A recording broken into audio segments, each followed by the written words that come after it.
It ends tonight, as we'll get back to you guys for the second half of this Super Bowl in just a moment.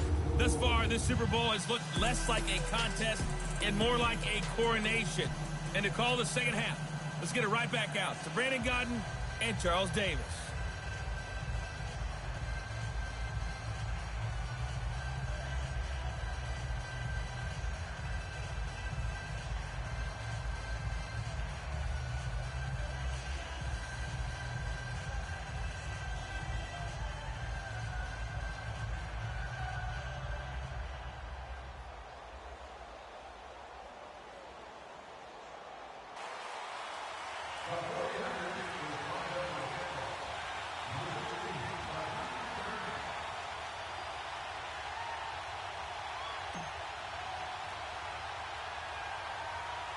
These two teams sat through a longer than usual 30-minute wait, but we're back in action here in this Super Bowl. Lockett the return. And a good effort on the return there. Gets him across the 30 to the 33-yard line. And the Seahawks get ready to trot out on the field. They have the ball here for the inaugural drive of the second half. Pretty big deficit, though. We'll see what adjustments were made in that locker room.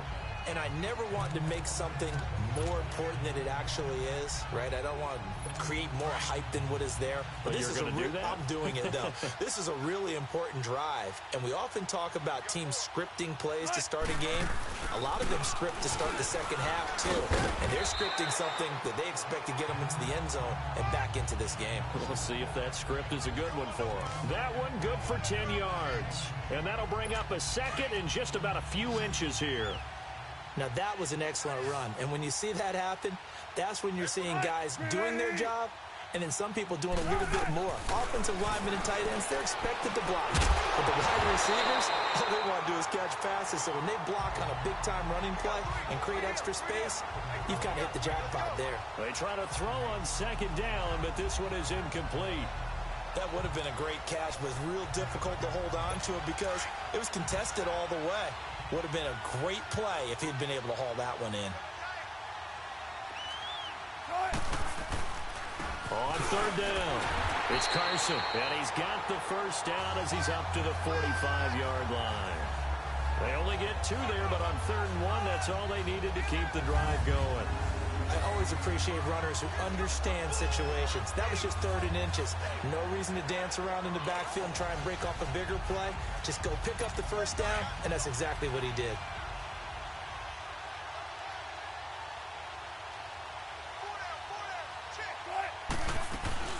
Right back to him on first down. And nothing doing. He's immediately taken down at the line of scrimmage. No gain on the play. It'll be second down. What an advantage having an elite guy in the middle of the defensive line, because not only does he take up the space and let the linebackers run free, but he can also make plays himself, as we just saw there. They'll run it now out of the gun. And a minimal gain here as he's up to about the 47-yard line. There to stop him on the defensive side, Fred Warner. We know that old expression, it's not my night.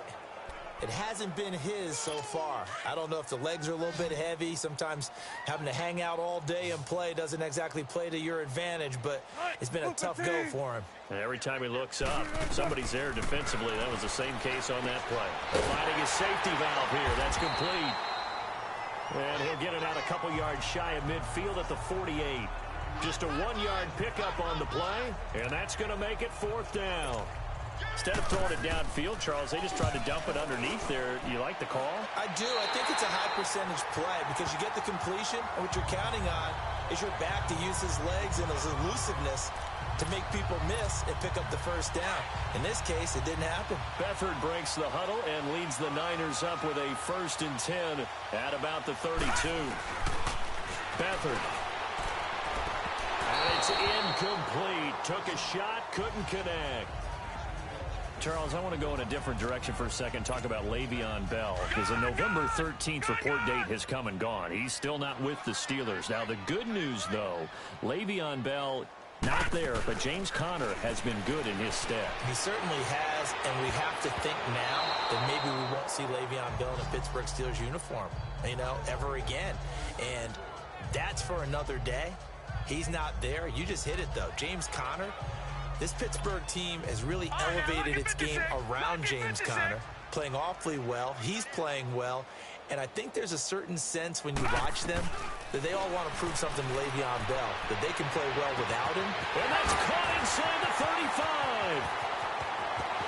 And across the chalk, into the end zone. It's a 49er touchdown. Marquise Goodwin, 68 yards. And the 49ers, they're just pouring it on. Flat, unbelievable. Doesn't matter whether you have an abacus, a calculator, just old-fashioned pencil and paper trying to total it up. The number is staggering. What a performance. This man knows how to find the end zone and make it count. Gold with the extra point, and that will extend this big lead.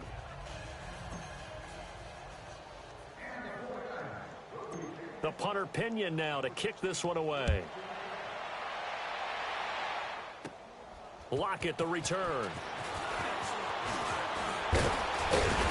And he breaks it all the way out to the 38-yard line. Great return.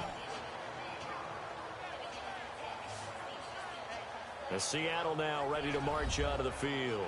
And with this deficit, you can't have too many more drives like the last drive where you had to punt it away. You know what I would tell my offense right here? The punter doesn't exist, guys. He doesn't even exist. He's not a team anymore. I just cut him, all right? So you've got to go out and create some offense for us here and give us some points. No way does that guy get on the field on this drive. Poor punter. Yeah, it wasn't his fault. But, hey, listen, there's got to be casualties at times. We're trying to win a game. Now a play fake here on first down. And that is incomplete here. Well, Week 12 in the NFL, also Thanksgiving week, and 3 games on Thanksgiving. We know about Chicago and Detroit, Washington, and Dallas. Don't forget about the third and final game on Turkey Day, just as the early Black Friday shoppers are lining up. Atlanta and New Orleans. And those Black Friday shoppers will be throwing serious elbows about the time this bad boy kicks off. Now, think about this weekend, or think about this Thanksgiving. It has the feel of a college rivalry weekend, doesn't it? Every game, intense rivalry. Chicago, Detroit, Washington, Dallas, and now this one, Atlanta, New Orleans. These two don't like each other very much. A huge game in the NFC South. To watch this with Matt Ryan.